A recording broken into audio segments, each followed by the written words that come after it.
रहीम। अच्छा बेटा, हमने last time chapter number 3 complete कर लिया था। चैप्टर 3 कंप्लीट कर लिया था हमने। आज हम शुरू करते हैं चैप्टर नंबर 4। चैप्टर नंबर 4 है केमिकल बॉन्डिंग। चैप्टर नंबर 4 जो है वो केमिकल बॉन्डिंग है। हमने लास्ट टाइम चैप्टर 3 कंप्लीट कर लिया था। चैप्टर 4 हम शुरू करते हैं तो इंशाल्लाह नेक्स्ट वीक में, क्योंकि इसमें 3 टॉपिक्स पढ़ने हैं हमें, तो नेक्स्ट वीक आपका चैप्टर नंबर 4 हो जाएगा और फिर लास्ट चैप्टर बचेगा, उससे हमें चैप्टर 7 शुरू करना है और उसके बाद हम रिवीजन की तरफ जाएंगे। रिवीजन हम पहले भी कर चुके हैं, लेकिन फर्दर जो रिवीजन है वो हम इसमें शुरू करेंगे। तो जनाब, चैप्टर नंबर 4 है केमिकल बॉन्डिंग। अब केमिकल बॉन्ड हम किसे कहते हैं? केमिकल बॉन्ड की जो डेफिनेशन है बेटा, कि the attractive forces that hold atoms together into a compound in a compound is known as chemical bond। एक ऐसी फोर्स जो दो एटम्स को ज्वाइन करने का काम करती है, जोड़ने का काम करती है, मिलाने का काम करती है, इसे हम नाम देते हैं केमिकल बॉन्ड का। अब ये क्यों ज्वाइन करते हैं? कि हमारे पास जो एलिमेंट्स हैं वो दो तरह के हैं।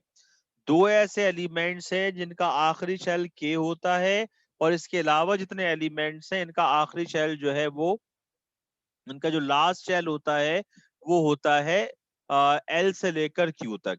तो ये तमाम एलिमेंट्स अपना आखिरी शेल कंप्लीट करने की कोशिश करते हैं, और इसके लिए वो दो रूल्स को फॉलो करते हैं। एक को हम कहते हैं डुप्लेट रूल और एक को हम कहते हैं ऑक्टेट रूल। एलिमेंट्स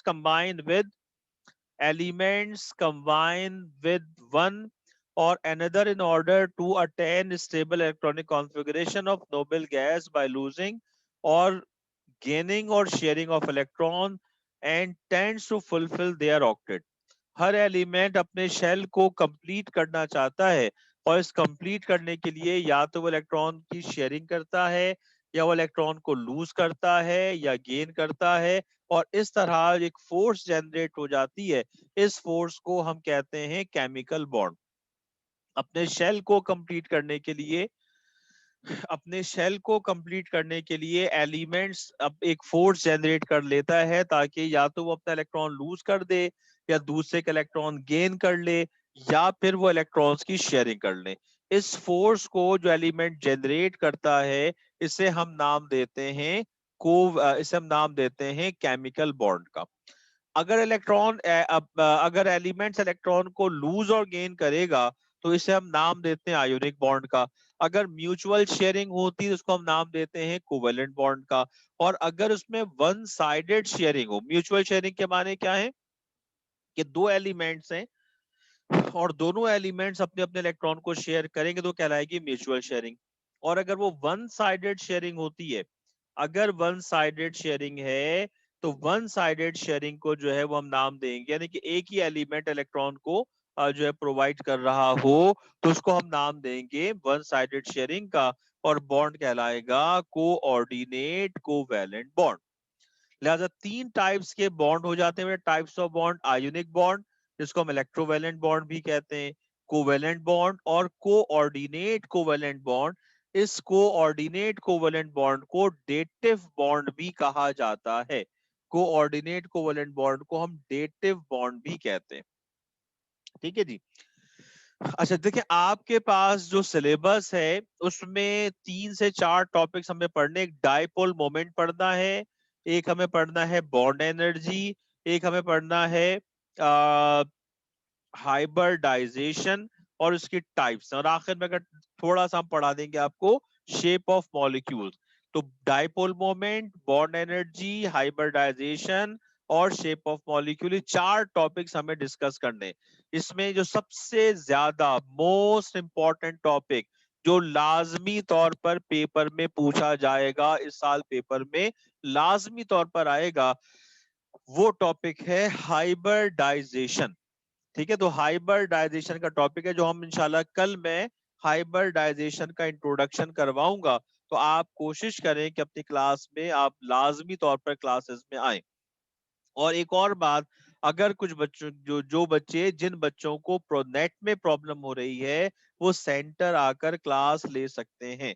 अगर नेट में इशू है तो वो सेंटर आए और सेंटर आकर वो क्लास ले सकते हैं, ताकि वो उनकी प्रॉब्लम हम रिजॉल्व कर सकें, वो आके क्लास में बैठ जाएं। अच्छा, क्लास आपकी ऑनलाइन होगी, मोबाइल साथ ले आए, सेंटर का वाईफाई चल रहा है। अगर सेंटर के अंदर कोई प्रॉब्लम होती है तो फिर वो एक अलग मैटर है, लेकिन बहरहाल सेंटर में जो है वो सेंटर में आप क्लास ले सकते हैं। अच्छा, इसके बाद हम आते हैं, ये तो हमारा हो गया केमिकल बॉन्ड का इंट्रोडक्शन। अब हम आते हैं टॉपिक हमारा डाइपोल मोमेंट। डाइपोल मोमेंट हम कहते हैं, डाइपोल मोमेंट जो है ये हम कहते हैं बेटा, डाइपोल मोमेंट जो है ये हम कहते हैं कि the product of magnitude of charge and the bond distance in a polar molecule is known as dipole moment. पहली बात कि मॉलिक्यूल्स दो टाइप्स के होते हैं बेटा, एक को हम कहते हैं पोलर और एक को हम कहते हैं नॉन पोलर। देखें, अगर कोई मॉलिक्यूल है, जितने भी एलिमेंट्स होते हैं, ये तमाम के तमाम एलिमेंट्स इलेक्ट्रॉन को अट्रैक्ट करने की कोशिश करते हैं। उस फोर्स ऑफ अट्रैक्शन को, जिससे कोई एलिमेंट इलेक्ट्रॉन को अट्रैक्ट करने की कोशिश करता है, उसे हम नाम देते हैं इलेक्ट्रोनेगेटिविटी का। उस फोर्स ऑफ अट्रैक्शन को जिससे कोई एलिमेंट इलेक्ट्रॉन को अट्रैक्ट करने की कोशिश करता है, उसे हम कहते हैं इलेक्ट्रोनेगेटिविटी। तमाम एलिमेंट्स की इलेक्ट्रोनेगेटिविटी फाइंड कर ली गई है। सबसे ज्यादा इलेक्ट्रोनेगेटिविटी जिस एलिमेंट की है वो फ्लोरीन है, और इसकी इलेक्ट्रोनेगेटिव वैल्यू है 4। सबसे ज्यादा इलेक्ट्रोनेगेटिविटी फ्लोरीन की है, और इसकी जो इलेक्ट्रोनेगेटिव वैल्यू है ये है 4। ये याद रखिएगा एमसीक्यूज के लिए। लिहाजा अब जैसे मैं आपको एक एग्जाम्पल दूं कि फर्ज कर लें कि हम यहाँ ये डिस्कस कर रहे हैं, फर्ज कर लें कि हम यहाँ पर ये डिस्कस कर रहे हैं बेटा कि हमने एक कंपाउंड, मैंने लिखा तमाम की इलेक्ट्रोनेगेटिविटी निकाल ली गई है। अगर मैं एक कंपाउंड यहाँ पे लिख रहा हूँ कि मैंने एक कंपाउंड लिखा Cl बॉन्ड Cl, एक कंपाउंड लिखा मैंने H बॉन्ड Cl। अब Cl की जो इलेक्ट्रोनेगेटिविटी है वो 3 है, और हाइड्रोजन की इलेक्ट्रोनेगेटिविटी है 2.1।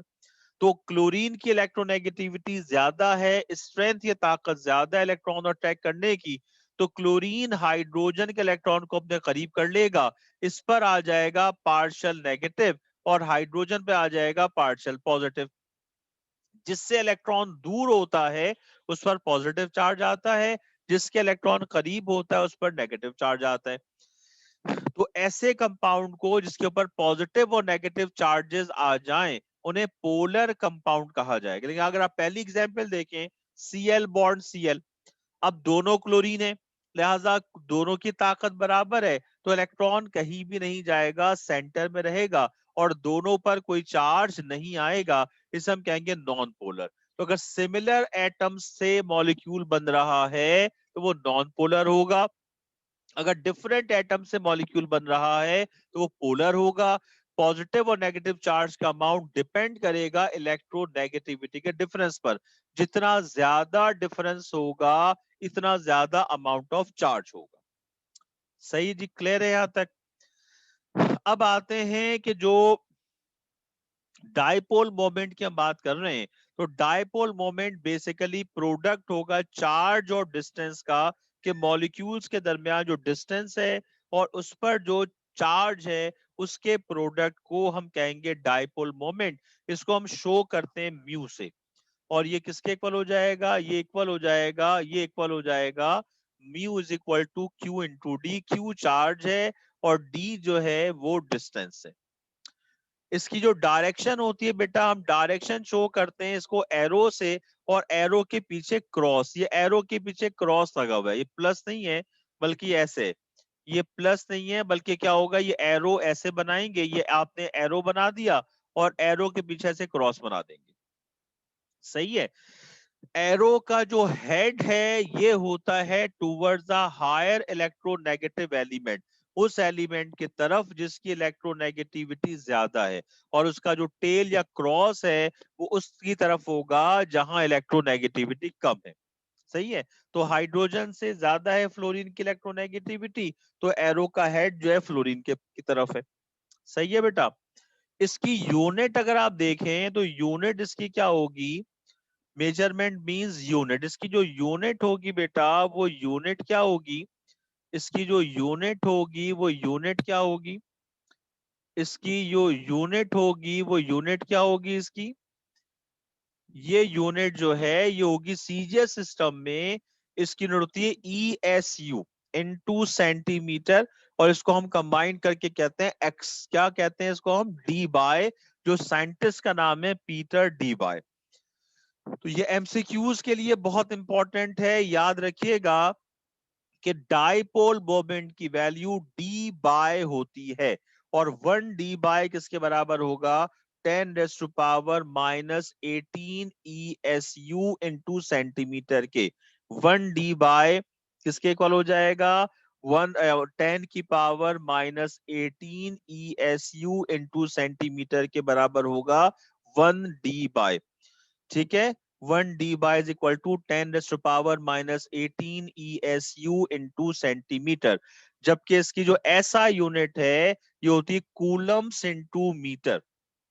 ऐसा यूनिट क्या हो जाएगी इसकी, कूलम्स इंटू मीटर। इनका रिलेशन देखिएगा बेटा, ये सब एमसीक्यूज के लिए बहुत इंपॉर्टेंट है, मैं बार बार कह रहा हूं। रिलेशन क्या है कि 1 डी बाय किसके बराबर है, 3.335 इंटू 10⁻⁻30 कूलम इंटू मीटर के। 1 debye is equal to 3.335 into 10⁻⁻30 coulomb into metre, या 1 कूलम इंटू मीटर किसके बराबर हो जाएगा, 2.998 इंटू 10⁻29 डी बाय के इक्वल होगा। अब देखें ये जो क्वेश्चंस हैं इसमें बार बार कह रहा हूं उसकी डेफिनेशन आती है, एक रीजन पूछा जाता है, और बाकी एमसीक्यूज इससे बनते हैं बहुत सारे। क्योंकि इस दफा एमसीक्यूज ज्यादा हैं तो उसको जरा ध्यान में रखिएगा। ये है prediction of dipole moment in diatomic molecules. The dipole moment of atomic molecules depends whether it's polar or non-polar.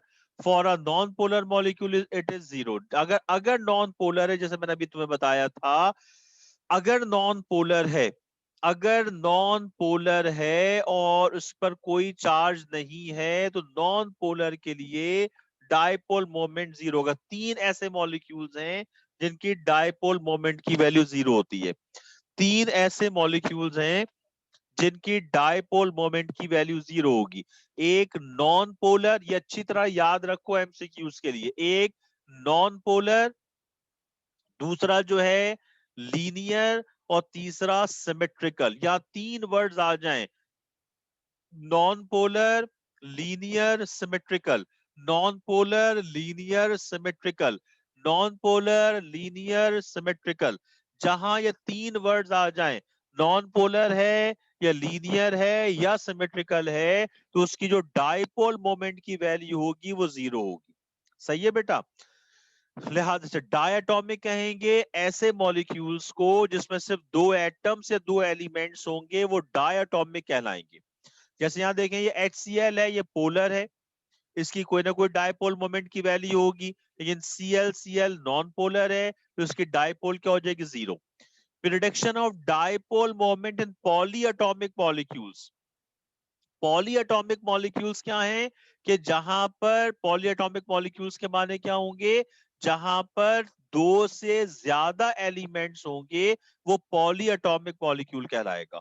जहां दो से ज्यादा एलिमेंट्स होंगे वो क्या कहलाएगा, वो कहलाएगा पॉलीएटॉमिक मॉलिक्यूल, वो कहलाएगा। अब इसमें याद रखिएगा पॉलीएटॉमिक मॉलिक्यूल में अगर सिमेट्रिकल है, लीनियर है, सिमेट्रिकल है, लीनियर है, और क्या बताया मैंने, नॉन पोलर तो जीरो। अगर एसिमेट्रिकल या एनसिमेट्रिकल और एंगुलर है तो उसके डायपोल की कोई ना कोई वैल्यू होगी।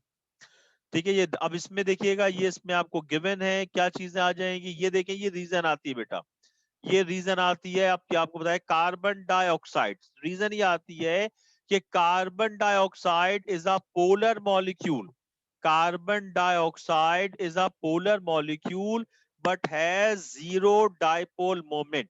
कि अगर 5 ईयर देखें तो काफी दफा रीजन आई है कि carbon dioxide is a polar molecule but has zero dipole moment.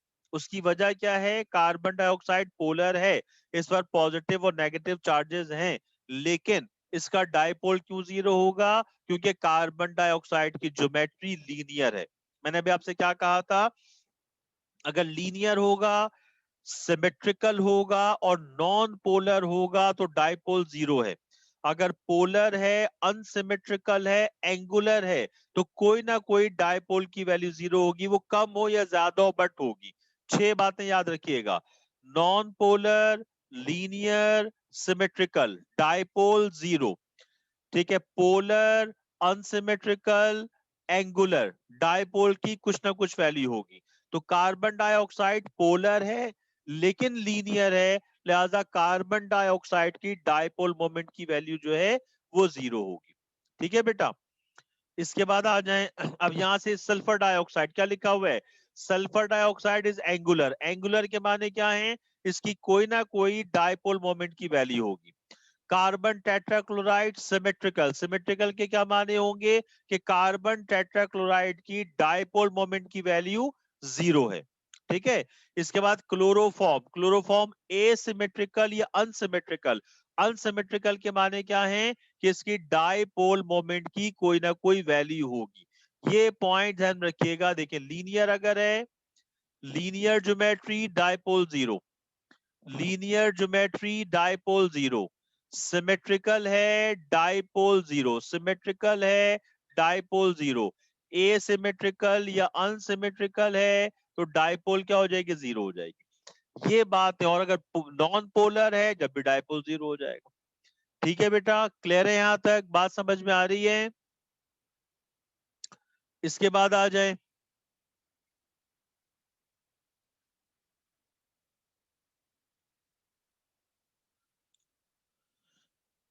Dipole values of some compound देख लें और सामने इसके रीजन लिखी हुई है।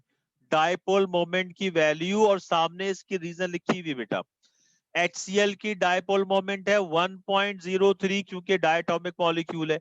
Cl2 0 non polar, H2 1.85 angular, SO2 1.61 angular, CO2 0 linear, CS2 0 linear, CH4 0 symmetrical, CCl4 0 symmetrical, CHCl3 1.01 asymmetrical या unsymmetrical, H2S angular, NO2 angular. तो ये 4-6 जो बातें मैंने आपको बताई, नॉन पोलर, सिमेट्रिकल, लीनियर, जो भी मॉलिक्यूल होगा डाइपोल जीरो। पोलर, अनसिमेट्रिकल या एसिमेट्रिकल और एंगुलर, तो इसकी डाइपोल मोमेंट की कोई ना कोई वैल्यू जो है वो लाजमी तौर पर होगी। इसमें से एमसीक्यूज आते हैं बेटा, मैं बार बार आपको समझा रहा हूं। अब ये भी एमसीक्यूज आएंगे। सिग्निफिकेंट देखिएगा कि हमें डाइपोल मोमेंट से 3 बातों का पता चलता है। एक तो bond energy, physical properties, percent percent ionic character कि कितने परसेंट उसका बिहेवियर आयोनिक है, कितने परसेंट वो आयोनाइज्ड होगा। तो याद रखिएगा, आयोनिक करेक्टर और बॉन्ड एनर्जी ये बहुत इंपॉर्टेंट है। मैं बार बार कह रहा हूं कि एमसीक्यूज आते हैं। आयोनिक करेक्टर और बॉन्ड एनर्जी, आयोनिक करेक्टर और बॉन्ड एनर्जी, इन दोनों से डाइपोल मोमेंट डायरेक्टली प्रोपोर्शनल है। डाइपोल मोमेंट ज्यादा होगा तो आयोनिक करेक्टर ज्यादा होगी और उस मॉलिक्यूल की बॉन्ड एनर्जी भी ज्यादा होगी। बॉन्ड एनर्जी क्या होती है? वो एनर्जी जो किसी मॉलिक्यूल के बॉन्ड को ब्रेक होने के लिए रिक्वायर्ड हो, उसे तोड़ने के लिए, क्योंकि जब बॉन्ड ब्रेक होगा तो वो केमिकल रिएक्शन में पार्टिसिपेट करेगा। उस अमाउंट ऑफ एनर्जी को जो केमिकल रिएक्शन में पार्टिसिपेट करने के लिए, बॉन्ड ब्रेक करने के लिए हमें जो है वो रिक्वायर्ड होती है, उसे बॉन्ड एनर्जी कहते हैं। बॉन्ड एनर्जी डिपेंड करती है डाइपोल पर। डाइपोल अगर ज्यादा है मॉलिक्यूल का तो उसकी बॉन्ड एनर्जी भी ज्यादा होगी और उसका आयोनिक करेक्टर भी ज्यादा होगा। एज वेल एज जिन मॉलिक्यूल्स की डाइपोल मोमेंट की वैल्यू ज्यादा होती है उनका मेल्टिंग और बॉइलिंग पॉइंट ज्यादा होता है और उनकी सॉल्युबिलिटी वाटर में ज्यादा। लिहाजा ionic character, bond energy, melting boiling point and solubility, ये चार फैक्टर्स आ गए। मैं बार बार कह रहा हूं, अच्छी तरह ध्यान में रखना, ये एमसीक्यूज के लिए मोस्ट इंपॉर्टेंट है। चार फैक्टर्स आ गए। क्या क्या फैक्टर्स आ गए? Ionic character, bond energy, melting and boiling point और सॉल्युबिलिटी, चारों फैक्टर्स जो हैं ये डाइपोल मोमेंट से डायरेक्टली प्रोपोर्शनल हैं। ये चारों फैक्टर्स डाइपोल मोमेंट से डायरेक्टली प्रोपोर्शनल हैं। अगर डाइपोल मोमेंट ज्यादा है, आयनिक करैक्टर ज्यादा है। अगर डाइपोल मोमेंट ज्यादा है, बॉन्ड एनर्जी ज्यादा होगी। अगर डाइपोल मोमेंट ज्यादा है मॉलिक्यूल की, तो उसका मेल्टिंग बॉइलिंग पॉइंट ज्यादा होगा। अगर डाइपोल मोमेंट ज्यादा है तो उसकी सॉल्युबिलिटी वाटर में ज्यादा होगी। ये अच्छी तरह जहन में रखिएगा। डाइपोल मोमेंट, तीन चार चीजें बार बार समझा रहा हूं, छह चीजें पहले बताई मैंने आपको कि अगर डाइपोल मोमेंट जो है जीरो कब होगा? जब नॉन पोलर हो, सिमेट्रिकल हो, लीनियर, तो डाइपोल जीरो। जीरो नहीं होगा, वैल्यू कम या ज्यादा आपको याद नहीं करनी है, बस आपको बताना है जीरो है या नहीं है। जीरो नहीं होगा अगर मॉलिक्यूल पोलर है, अगर मॉलिक्यूल जो है वो ए या अनसिमेट्रिकल है, अगर मॉलिक्यूल जो है वो एंगुलर है तो उसकी वैल्यू होगी। इसी तरह डाइपोल मोमेंट से bond energy, ionic character, melting boiling point, solubility directly related हैं। ये आपको नेक्स्ट स्लाइड में मैं दिखा रहा हूं, ये जरा देखिएगा। इस स्लाइड में आपको ये बताया जा रहा है, इस स्लाइड में आपको जो है वो ये बात वाजे की जा रही है स्लाइड के अंदर कि यहाँ मेल्टिंग बॉइलिंग पॉइंट जो आपको बताया और सॉलिबिलिटी। अब देखें ये एक शेप आ गया आपके पास वैल्यूज। अब जरा गौर से देखना बेटा, अब जरा गौर से देखना इस चीज को, इसको जरा गौर से देखिएगा बेटा, इसको जरा गौर से देखिएगा कि यहाँ देखें टॉप से बॉटम की तरफ डाइपोल मोमेंट की वैल्यू डिक्रीज हो रही है। ये डाइपोल मोमेंट क्या हो गया? डिक्रीज हो गया टॉप टू बॉटम। ये डाइपोल मोमेंट जो है वो डिक्रीज हो गया टॉप से बॉटम की तरफ। देखें डाइपोल मोमेंट की वैल्यू जो है वो क्या हो गई है? डिक्रीज हो गई। डाइपोल मोमेंट की वैल्यू जो है वो डिक्रीज हो गई है टॉप से बॉटम की तरफ। देखें ये डिक्रीज हो रही है। ठीक है भाई, ये डाइपोल मोमेंट जो है वो डिक्रीज हो गया है टॉप से बॉटम की तरफ। ठीक है भाई, ये टॉप से बॉटम डाइपोल मोमेंट की वैल्यू देखें ये डिक्रीज हो गई। सही है। इसके बाद आप आ जाएं सेकंड, अगर आप देखें सेकंड को अगर आप नोट करें बेटा, तो यहां पर क्या हो रहा है कि ये एमसीक्यूज में आते हैं भाई, मैं बार बार समझा रहा हूं। ये आयोनिक करेक्टर अगर आप गौर से देखें, आयोनिक करेक्टर। और इसके बाद थर्ड में आपको जो दिया हुआ है, थर्ड में आपको दिया हुआ है, थर्ड में क्या दिया हुआ है बेटा? थर्ड में आपको दिया हुआ है बॉन्ड एनर्जी। थर्ड में आपके पास क्या है? बॉन्ड एनर्जी है। या आप अगर बॉन्ड एनर्जी को देखें तो ये आ गई बॉन्ड एनर्जी की वैल्यू। ये सारी वैल्यूज अगर आप नोट करें तो ये सारी वैल्यूज जो हैं वो टॉप से बॉटम की तरफ क्या हो रही है? डिक्रीज हो रही है, आप देख सकते हैं। सबसे ज्यादा डाइपोल जो मोमेंट की वैल्यू है, डाइपोल मोमेंट सबसे ज्यादा किसकी है? हाइड्रोजन फ्लोराइड की। हाइड्रोजन फ्लोराइड की डाइपोल मोमेंट की वैल्यू सबसे ज्यादा है। सबसे ज्यादा हाइड्रोजन फ्लोराइड की डाइपोल मोमेंट की वैल्यू है, ये देख लें 2.6। तो इसकी आयोनिक रिएक्टर 4.43% और इसका जो है बॉन्ड एनर्जी 565 किलो जूल पर मोल। इसके बाद आप आ जाएं, इसके बाद अगर आप आ जाएं, आप अगर ये नोट करें, इसके बाद आप देखें कि इसके बाद हाइड्रोजन क्लोराइड डाइपोल क्या हो गया? 1.03। आयनिक करैक्टर क्या हो गया? 17%। बॉन्ड एनर्जी आ गई 431। इसके बाद अगर आप देखें, इसके बाद अगर आप नोट करें बेटा, तो इसके बाद HBr क्या हो गया? 0.78। बॉन्ड आयनिक रिएक्टर 12%। बॉन्ड एनर्जी क्या आ गई? 364। ये सारी कम होती जा रही है। और इसके बाद अगर आप देखें, इसके बाद अगर आप आ जाएं तो आप ये नोट कर सकते हैं, आप ये नोट कर लें कि इसके बाद क्या आ गया? ये देखिएगा, ये 0.38 HI। तो आयोनिक करैक्टर क्या आ गया? 4%। और जनाब यहाँ पर ये क्या आ गया? Bond energy 299। तो इसको जहन में रखिएगा, अगर डाइपोल मोमेंट की वैल्यू कम होगी, अगर डायपोल मोमेंट की वैल्यू कम होती है तो आयोनिक करैक्टर कम। सबसे ज्यादा आयोनिक, ये एमसीक्यूज में कई दफा पेपर में पूछा गया बेटा, सबसे ज्यादा जो आयोनिक करैक्टर होता है वो हाइड्रोजन फ्लोराइड का होता है और इन सब में, और सबसे ज्यादा बॉन्ड एनर्जी हाइड्रोजन फ्लोराइड की। लिहाजा, और इसकी वजह क्या है? उसकी वजह यह है कि हाइड्रोजन फ्लोराइड की जो डायपोल मोमेंट की वैल्यू है वो 0 है। अगर डायपोल मोमेंट ज्यादा होगा मैं तो उसका मेल्टिंग बॉइलिंग पॉइंट भी ज्यादा है। बॉन्ड एनर्जी के माने उस फोर्स या एनर्जी को कहेंगे जो बॉन्ड को ब्रेक करने के लिए रिक्वायर्ड है, उसको बॉन्ड एनर्जी कहते हैं। तो आयनिक करेक्टर 43% सबसे ज्यादा, ये दोनों पूछे गए। HCl का आयनिक करेक्टर 17% है और हाइड्रोजन फ्लोराइड का 43% है। ये एग्जाम में आते रहे हैं। HBr का 12% है और HI का 4% है, क्योंकि इनकी डायपोल मोमेंट की वैल्यू कम है। तो लिहाजा अगर डायपोल मोमेंट की वैल्यू ज्यादा होती है तो उसका आयोनिक करैक्टर ज्यादा होगा, उसकी सॉल्युबिलिटी ज्यादा होगी, उसका मेल्टिंग बॉइलिंग पॉइंट ज्यादा होगा और उसकी बॉन्ड एनर्जी जो है वो ज्यादा होगी। ठीक है बेटा, तो यहां तक हमारा ये टॉपिक आज का कंप्लीट हुआ। यहां तक टॉपिक हमारा कंप्लीट हुआ। अब एक बातें बड़ी इंपॉर्टेंट वो जरा सुन लीजिएगा कि देखें, कल मैं आपको बॉन्ड एनर्जी मैंने आपको बता दिया, amount of energy required to break the bond of molecule is called bond energy. जैसे हाइड्रोजन फ्लोराइड के दरमियान H और F का बॉन्ड है, इसे ब्रेक करने के लिए हमें जो एनर्जी रिक्वायर्ड होगी वो एनर्जी कहलाएगी बॉन्ड एनर्जी। एनर्जी डिपेंड किस पे कर रही है? डायपोल पर।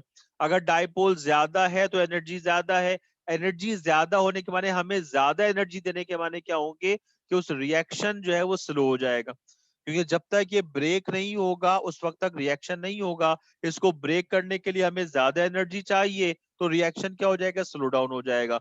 लिहाजा जिनकी बॉन्ड एनर्जी ज्यादा होती है उन मॉलिक्यूल्स का रिएक्शन कम होता है, जिनकी बॉन्ड एनर्जी कम होती है उनका रिएक्शन क्या होगा? फास्ट होगा। फिर जब बॉन्ड बनता है तो जब भी एनर्जी निकलती है बॉन्ड को ब्रेक करने में और बॉन्ड के मेकिंग और ब्रेकिंग में, जो एनर्जी होगी उसको बॉन्ड एनर्जी कहेंगे। जितनी एनर्जी बॉन्ड ब्रेक करने के लिए रिक्वायर्ड होती है, जितनी एनर्जी बॉन्ड ब्रेक करने के लिए हमें रिक्वायर्ड होती है, इतनी ही एनर्जी हमें जब मॉलिक्यूल बनता है तो वहां से एनर्जी रिलीज होती है। याद रखिएगा, जैसे हाइड्रोजन फ्लोराइड, बड़ी इंपॉर्टेंट बात है बॉन्ड एनर्जी की। हाइड्रोजन फ्लोराइड के मॉलिक्यूल को ब्रेक करने के लिए हमें जो एनर्जी चाहिए वो बॉन्ड एनर्जी है, और वो एनर्जी कितनी है? 565 किलो जूल पर मोल। ये बॉन्ड एनर्जी की बात कर रहा हूं।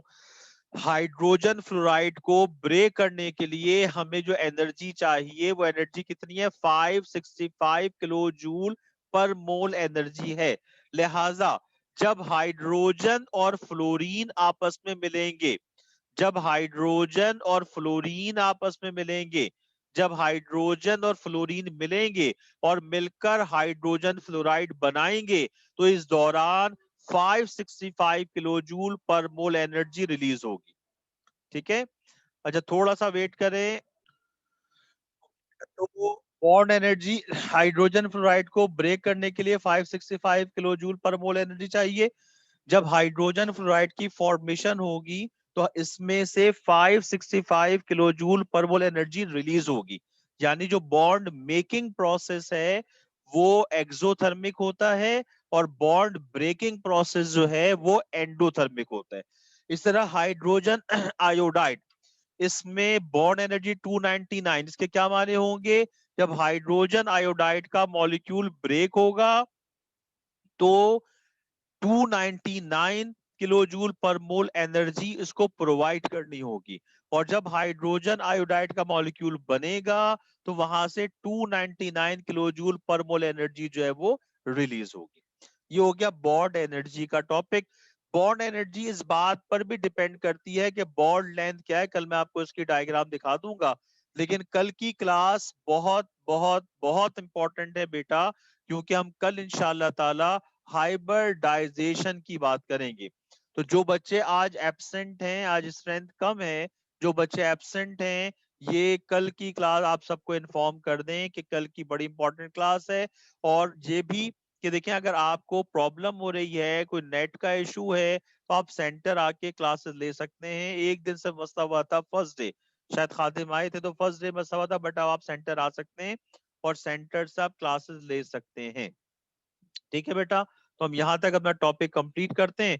बाकी इंशाल्लाह कल की क्लास बहुत ही इंपॉर्टेंट है, और उसके बाद नेक्स्ट वीक इंशाल्लाह ताला हमारा चैप्टर 4 कंप्लीट हो जाएगा, और फिर हम आखिरी चैप्टर नंबर 7 शुरू करेंगे। आई होप डैट के नेक्स्ट वीक से कुछ फिजिकल क्लासेस की मैनेजमेंट हो सके। ओके बेटा, दैट्स ऑल टुडे।